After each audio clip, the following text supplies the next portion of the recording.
This is Seventh Generation Warfare. I'm your current host, John Nelson, and in this one we'll be continuing to look at ReadySide Up, the ReadySide Up classifications, in this one, economics. So, in past videos, we've gone over food, water, shelter, and security, and we still have community and fitness to go after this. If you don't remember, ReadySide Up is how you gain readiness, resiliency, and self reliance against personal, natural, and societal disaster. And the purpose of this in seventh generation warfare is, well, ReadySide Up can be applied to sixth generation warfare as well as seventh generation warfare. It's essentially prepping, but the purpose is so that your family will not be destroyed by any of those disasters, nor will unnecessary hardship come to your family. And the idea being for your children is in order to secure their will, they can't be traumatized and unnecessarily or injured or have their family torn apart in some sort of way, experience severe loss as a child. Those are all things we want to try and avoid for our children. So giving the forethought to being ready side up and will help in that endeavor. So when it comes to economics, I see it mostly as trade and wealth retention, trade, employment, and wealth retention. So uh, if I was doing an audit for a client, I would ask them what their skills were, what their jobs are, what their jobs have been. Try to figure out where their skill set really is. Just because somebody has had a job doesn't mean they're good at it, and just because somebody hasn't had a job at something doesn't mean that they're not good at it, right? So that also goes to hobbies, what hobbies people have, and it could be that one of their hobbies might actually be their greatest skill. Somebody who likes tinkering on automobiles, say, might actually be a very skilled mechanic, even though they have a job, in an office building doing office work. So, what kind of things? And with that, we're just trying to see what other kind of employment opportunities they could have in the future, what kind of side hustles they could start, and in worst case scenario, how they might be able to bring value to their community in more of a shit hit the fan type scenario where society kind of breaks down. There's mass unemployment. How can they help their community with the hobbies and professions and stuff? What kind of tools do they have? So in the case of the mechanic we were talking about, or the hobbyist mechanic, if they have a lot of tools, and there's supply chain disruption and stuff, they might be able to be providing mechanical services to their neighborhood, keep their neighbors' cars driving, which would be immensely helpful. If they have started their own business, then acquiring more and more tools. If when it comes to Karl Marx, the father of socialism, always talked about the owning the means of production. That's what the capitalists were, and it comes at the expense of the proletariat or the working class or whatever. That some people have the own the means of production, but understanding that there is great power that comes with owning the means of production. So if you can start acquiring means of production, don't spend your money on things that aren't benefiting your life. If you had the choice between going out to dinner or buying a tool that you can use multiple times to save money in your life, or you might be able to help other people in your community by using this tool to help them, then one is clearly a better investment than the other. So acquiring the means of production. Are the are the people self-employed? Uh, if not, how might they be self-employed? I think there's great benefit that comes in self-employment, and I think entrepreneurship is one of the things we will want to teach to our children so that they are not a wage slave for somebody else. They don't have. Everyone will always have a boss, even if you're self-employed. Your customers will be your boss, but if you are self-employed, you can dictate the terms under which you work, and that provides a lot of freedom in one's life. So, looking at how you might be able to get self-employment, also, if you go the route of self-employment, I think in general, you're more open to side hustles and having multiple revenue streams instead of just thinking you got to put in your 40 hours for your salaried job. I think that's sufficient. Then you can go home on the couch and eat potato chips. If you get in that mindset of looking to provide people value, then it's much easier to find ways to provide them value in other ways. So we talked about professional tools. Also, there could be professional stockpiles. And for myself, I am a carpenter or I do residential remodeling. So I have all kinds of tools, fasteners, lumber, and those kind of things out in my barn. And this could be helpful for any number of reasons. But certainly if a disastrous storm came through and a tree fell on my roof, I would actually be able to patch it up probably the same day just with the stuff I have in my barn. Different professions are going to have different types of stockpiles, but this also goes to if you're self-employed, these things can be a tax write-off. And so there's the instance I heard of a dentist who, because there's gold in fillings, would make tax deductible purchases of gold at the end of the year for the purposes of fillings, but really it was a way of stockpiling precious metals. And what other stockpiles might somebody have? So just economic. We're talking about economics here. So what kind of things might you have? And this would go more towards SHTF type scenario of what you might be able to provide for people if the supply chains and stuff break down and they're not able to get it for themselves. And that could be any number of things. But I don't want to focus too much on the worst case scenarios here. I'm not trying to scare people, but it is certainly a consideration. We already talked about in the food classification having, several months of food on hand, and I think that's certainly advisable. That I think you should be able to get through a winter with just the food in your house, in whatever climate you live in. So,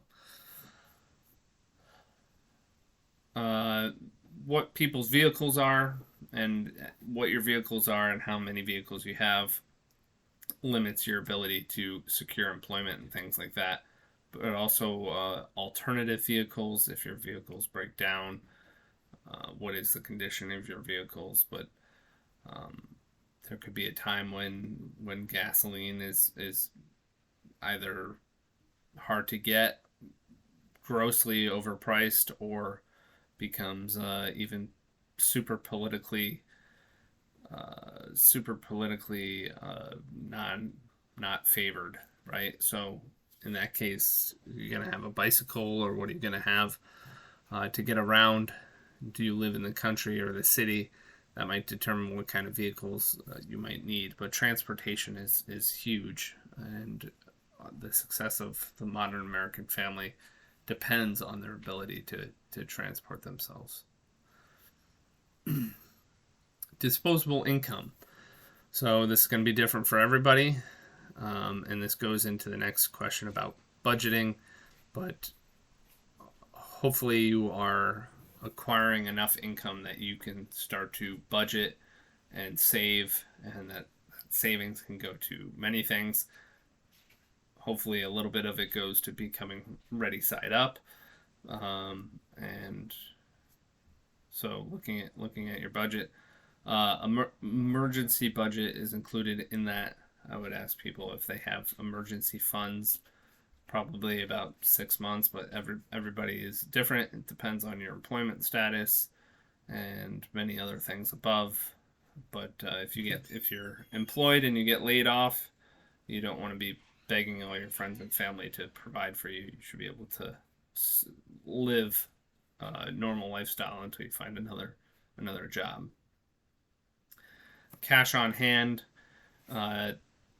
The banking system is the monetary system. I think is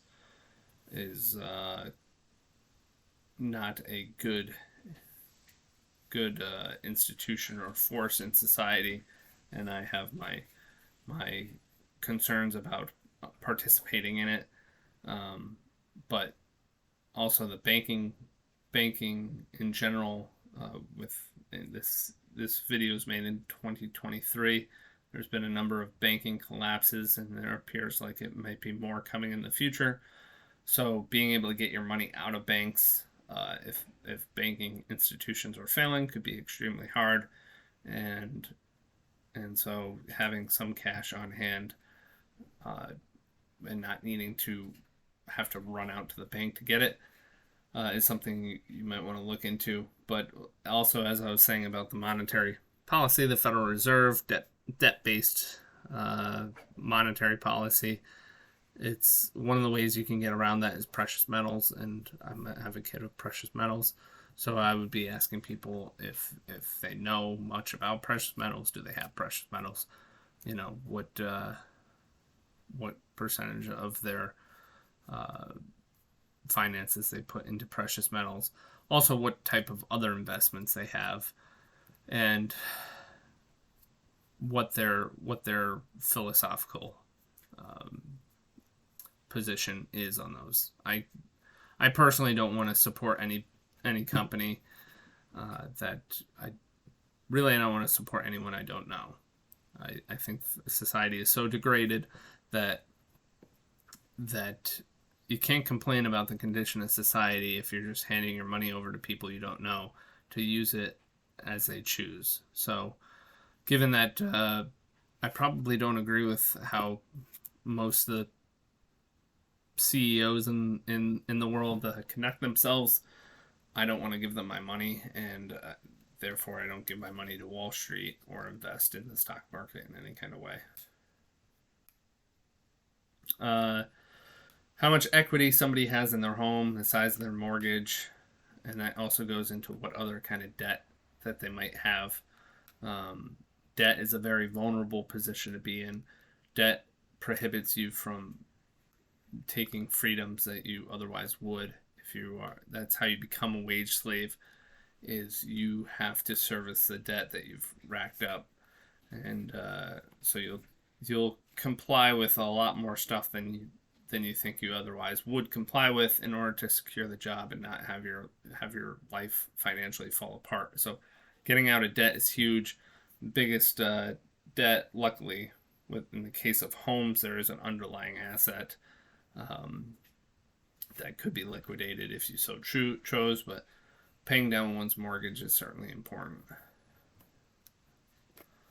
Equity in vehicles. Vehicles are depreciating assets, so the debt there, you don't want to take on a lot of debt for vehicles, because it's you're never going to see that money back. Retirement plan. What is somebody's retirement plan? We're talking about investments and stuff. I personally don't have a retirement plan. I don't want to retire. It'll just become a gradual shift from doing more of the things other people want me to do to doing more of the things that I want to do, is what retirement will look like for me. Moving from needing to do jobs for money to doing jobs that might pay a little bit, just because I want to do them, or create things not for the purpose of making money, but do things for the purposes of just wanting to see them exist in the world, is what my idea of retirement looks like. What other physical assets people might have, and that could be anything. Um, I also would ask people what kind of life insurance or disability policies they might have if you become injured. What is your ability to continue to provide for your family if you can't do your primary work? And this also goes back to the first questions about asking people about their interests and hobbies, and trying to figure out some other ways people could provide value for their community. But also life insurance, since this is seventh generation warfare. If you die when you have young kids, that might be very destructive on them. So certainly, in that case, you're not likely to spread too much of the lessons of the seventh generation warfare unless you have written it down. But also just financially, what that means for your family. So consider life insurance, will and trust. Same thing. I'm not quite sure. Maybe one day I'll. I do have a will and trust, but maybe one day I'll include copies of all the seventh generation war documents in the will, and everyone will be handed a copy of my work here, so that they have no excuses but to continue it after I die. And also with will and trust comes power of attorney, medical power of attorney, things like that. Being able to having the ability to